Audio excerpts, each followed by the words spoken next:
London's Deputy Mayor for Policing and Crime, Sophie Linden.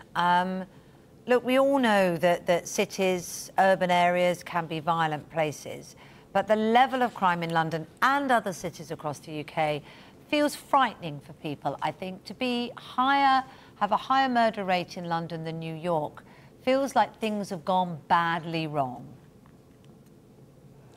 Can I just say the two shocking murders that we've seen over the last couple of days are just absolutely awful, and I'm sure, like everybody, that I just want to send my heartfelt condolences to the families.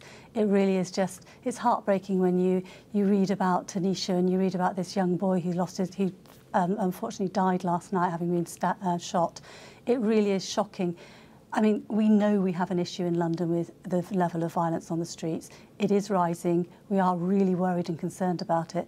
It is rising outside London as well. It's a problem not just in London but in England. And myself and the Mayor and the Commissioner of the Metropolitan Police are absolutely prioritising tackling this violence. And can you put a finger on at all what is going on and why it's spiking at the moment? We've seen knife crime and gun crime rising since 2014 in London and outside London as well. It's really complex. There's no one reason as to why it's rising.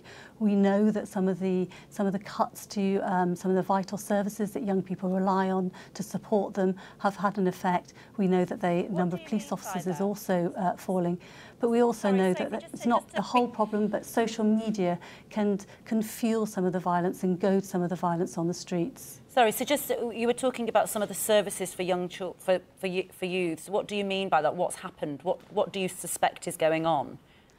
Well, if you take London, we know that millions of pounds have been taken out of youth services. Local authorities, through no fault of their own, have had to make really difficult decisions because they are faced with 40% reduction in their funding. So youth clubs, youth workers, youth clubs have closed. There aren't so many youth workers working with young people, and that does matter.